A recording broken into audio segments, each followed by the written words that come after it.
عورتیں آج اللہ کے حبیب صلی اللہ علیہ وسلم کے احسانات کو فراموش کر چکی. آج ان کو ایسا لگتا ہے چند بھیڑیے اٹھے ہیں قانون کی بات کرتے ہیں, عورتوں کی رکھوالی کی بات کرتے ہیں, اور خاص طور پر مسلمان عورتوں کو بہکانے کے لیے اسلام کے خلاف آواز اٹھاتے. کیا عورتوں کو اسلام نے پابند کر رکھا ہے, قید کر کے رکھا ہے, ان کو پردے میں ڈال رکھا ہے, گھر کی چار دیواری میں بند کیا ہے؟ یہ آوازیں کبھی کبھار ہماری بہنوں کو متاثر کرتی ہوں گی, اور ہو سکتا ہے ان کا دل یہ کہتا ہوگا ہاں مسلمانوں کے درمیان رہ کر ہمیں تو قید کر دیا گیا ہے, ہمیں اسلام میں رہنے کے بعد پابندی لگا دی گئی. میں پوچھنا چاہتا ہوں اے میری بہنوں اور قوم کی بچیوں, تمہیں آج یہ پردہ بھاری پڑ رہا ہے, آج تمہیں باپ کا روکنا بھاری پڑ رہا ہے, بھائیوں کا تمہاری طرف نگرانی کرنا بھاری پڑ رہا ہے. چند دنوں کے بعد جو تمہاری خواہشات ہیں, تم گلی کوچوں میں گھومنے لگی اور باہر آنے کے بعد اگر کسی ڈاکو کی یا بھیڑیے کی نظر بد پڑی اور اس کے ہوس کا شکار ہو گئی, اس نے تمہاری عصمت کو تار تار کیا, تو پھر زندگی بھر تمہیں چار دیواری میں بیٹھنا پڑ جائے گا. ایسے حالات ہوتے. کیا کتے کا جھوٹا کوئی کھانا پسند کرے گا؟ جس کو کتے نے منہ سے چاٹا ہو, لوگ یہی کہتے ہیں کتے کا جھوٹا کتے کے لیے لائق ہے. آج عورتیں اسی لیے ان کے لیے سب سے بڑی قیمتی چیز یہ وہ سونا چاندی نہیں جو جویلری کی دکان میں ملتی, یہ سونے چاندی کے ہار زیورات اگر گم ہو بھی گئے تو تمہارا شوہر دلا سکتا ہے, بھائی دلا سکتا ہے, باپ دلا سکتا ہے, کوئی بھی, لیکن ایک مرتبہ اگر عزت چلی گئی تو پوری دنیا مل کر کے تمہیں دلا نہیں پائے گی. یہ عزت تمہاری ہزاروں نہیں کروڑوں کے جویلری کی قیمت سے بڑھ کر کے ہے, بہت بڑے بڑے ہیروں سے بڑھ کر ہے. عورتیں آج چند لوگوں کے بہکاوے میں آ جاتی, چند گمراہ کرنے والوں کے باتوں میں آ کر وہ اپنے گھروں میں جھگڑا کرتی ہیں. کیا ہمیں حق نہیں ہے باہر جانے؟ یقیناً تمہیں حق ہے. چند دن انتظار کرو, صبر کرو, اور اگر تمہیں دنیا کی خواہشات ستانے لگے, صرف اور صرف میری ایک نصیحت ہے, رسول کریم صلی اللہ علیہ وسلم کی اس سادہ زندگی والی بیٹی فاطمہ زہرا کو دیکھ لینا, جس کو اللہ تعالیٰ نے دنیا میں ہی مخدومہ کائنات بنایا ہے, جنتی خواتین کی سردار, لیکن زندگی گزارنے کے حالات بھی تو دیکھو. آج عورتوں کے لیے, میں مسلمان عورتوں کی بات نہیں کر رہا, پوری دنیا کی عورتوں پر میرے رسول کریم صلی اللہ علیہ وسلم کا احسان عظیم, کیسے احسان یہ سب فراموش کر چکے ہیں.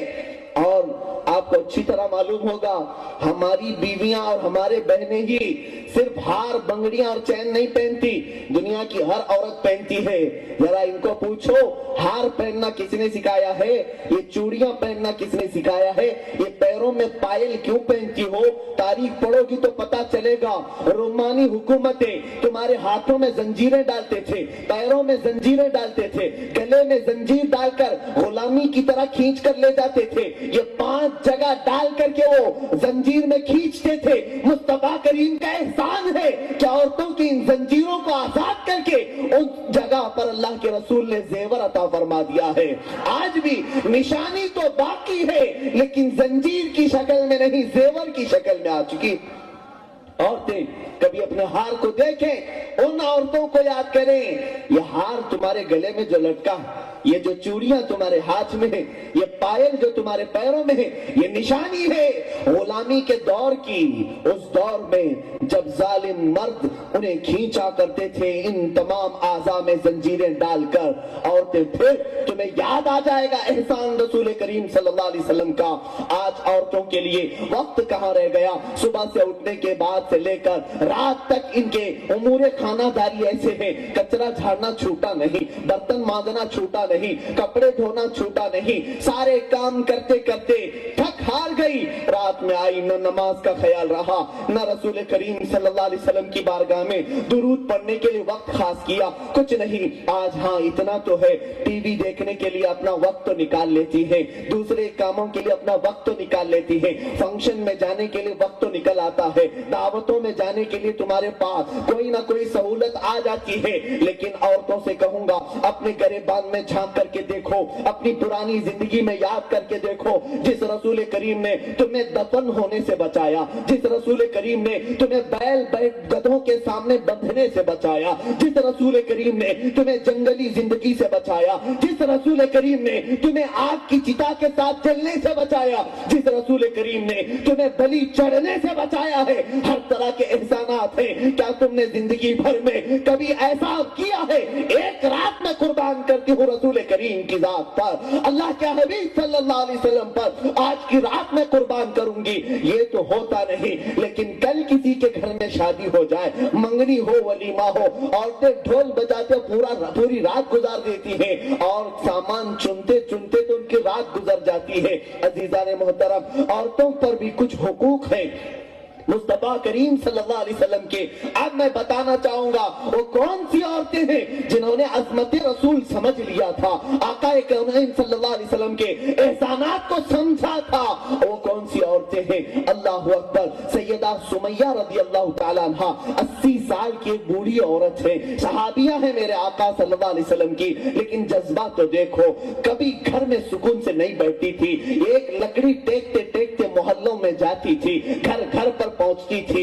اور بوڑھی عورتیں تو ادھر ادھر گھومتی رہتی ہیں, لیکن ایک اس بوڑھی صحابیہ کو بھی دیکھو, گھر میں جاتی تھی اور بچے یا بچیاں گھر میں ہوتی تھی تو قرآن کی تلاوت کرنا شروع کر دیتی تھی. ان کی آواز اچھی تھی, ان کی زبان میں مٹھاس تھی, قرآن سنتے سنتے گھر والے مغ ہو جاتے, کچھ تو ایمان قبول کر لیتے تھے. ایک سیدہ سمیہ ہے, مکہ کے کئی گھروں میں عورتوں کے اندر اسلام داخل کرنے والی سب سے پہلی صحابیہ ہے, مبلغہ اسلام ہے, پہلی مبلغہ ہے اسلام کی, جو گھر گھر جاتی تھی, قرآن سکھاتی تھی, رسول کریم کی محبت پلایا کرتی تھی.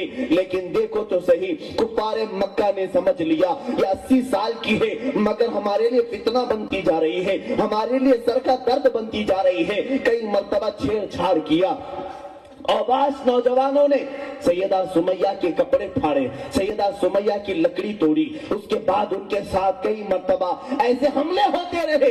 ایک مرتبہ ابو جہل گزر رہا تھا, سمیہ تجھے مخاطب کر کے آج کہتا ہوں, خبردار اس کے بعد تو کبھی قرآن کی بات نہ کرنا, محمد کی بات نہ کرنا, ورنہ تمہاری زبان میں منہ سے کھینچ لوں گا اور تمہیں چیر کر کے سارے لوگوں کے سامنے درس عبرت بنا دوں گا. ابو جہل کی یہ دھمکی سننے کے بعد سیدہ سمیہ سر جھکاتی اور مسکراتے ہوئے چلتی ہے, اور پکار کر پلٹ کر کہا, ابو جہل میری عمر تو 80 سال ہو گئی, اب میں نے تو طے کر لیا ہے بقیہ جو سال ہیں نہیں, بقیہ جو مہینے ہیں نہیں, بلکہ بقیہ جو ہفتے ہیں نہیں, بلکہ بقیہ جو ہر لمحہ ہے محبت رسول پر قربان ہے, رسول کریم صلی اللہ علیہ وسلم کی ذات پر میرے آنے والے اوقات میں نے پورے صرف کر لیے ہیں. ابو جہل کو بڑا غصہ آیا, سیدہ سمیہ کو اس نے پکڑا اور اوباش لوگوں کو بلایا اور کہا اس سمیہ کو گھوڑے کے پاؤں سے باندھ دو.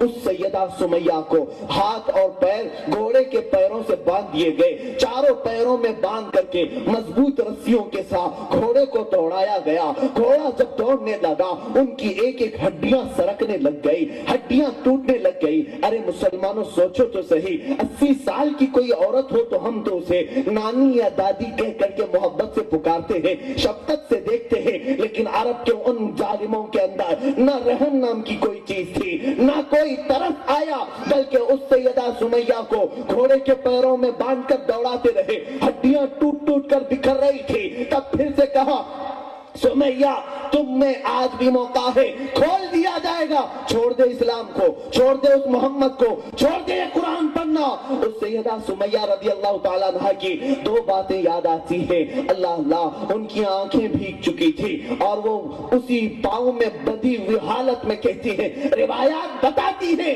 سمیہ نے کہا قرآن پڑھنا تو نہیں چھوڑوں گی, محمد مصطفیٰ صلی اللہ علیہ وسلم کی باتیں کرنا نہیں چھوڑوں گی, لیکن میری زندگی کے آخری کچھ لمحات باقی ہیں. اے مکہ کے نوجوانوں, ان میں سے کوئی میرا رشتہ دار ہے تو سن لے, اگر میں مر جاؤں تو بس اتنا خیال کرنا کہ میرا پردہ سلامت رہ جائے, میرا حجاب سلامت رہ جائے. سیدہ سمیہ رضی اللہ تعالیٰ عنہ کی یہ بات کیا عورتیں پڑھی نہیں ہیں, سنی نہیں ہیں؟ شاید عورتوں کو سگٹ کی کہانی پڑھنے سے فرصت ہی نہیں ملی. اور پتہ نہیں کئی ایسی کتابیں پڑھتے پڑھتے تو زندگی گزر گئی. اس صحابیہ کی اس قربانی کو کب پڑھا تم نے؟ اس صحابیہ کی اس جان اظہاری کو کب پڑھا؟ رسول کریم صلی اللہ علیہ وسلم کی وہ صحابیہ پوچھو 80 سال کی ہو گئی، کیا ضرورت تھی گھر میں بیٹھتی، تھوڑے دنوں کے بعد اللہ اللہ کرتے دنیا سے چلی جاتی. نہیں، وہ اس زمانے کی نہیں تھی. انہوں نے سمجھا اللہ کے رسول صلی اللہ علیہ وسلم نے اتنے بڑے احسانات عورتوں پر فرمائے ہیں، تو پھر ہم خاموش کیوں بیٹھے؟ اس رسول کریم کے احسانات پوری دنیا میں ظاہر کر کے دکھائیں، پوری دنیا کو بتائیں. آج میں عورتوں سے کہوں گا تمہیں پوری دنیا کو بتانے کی ضرورت نہیں، تمہیں محلے محلے گھوم کر یہ سارے باتیں بتانے کی ضرورت نہیں. جو چند مبلغائیں وہ کام کریں گی، لیکن اتنا تو کرو کم از کم یہ احسانات اپنے بچوں کو تو بتاؤ. تمہارے بچوں کو رات میں سلاتے وقت یا صبح اٹھاتے وقت کبھی تو مصطفیٰ کی باتیں بتا دیتی، کبھی تو رسول کریم صلی اللہ علیہ وسلم کے کربناک حالات بتا دیتی. بچے کو اگر ماں بچپن سے بتاتی الجنت تحت اقدام الامہات، ماں کے قدموں کے نیچے جنت ہے، بچہ بڑا ہونے کے بعد بھی ماں کے قدموں کو چومنا عبادت سمجھتا، باپ کی پیشانی کو چومنا سعادت سمجھتا. لیکن کہاں اس بچے کو سننے کا موقع ہی نہیں ملا. صبح اٹھتے ہی ماں نے ٹوتھ پیسٹ کرنے کے بعد ناشتہ پکایا اور سیدھے 5 نہیں 10 کلو کا بستہ اٹھا کر کے باندھ دیا اور کانوینٹ میں لے جا کے چھوڑ دیا.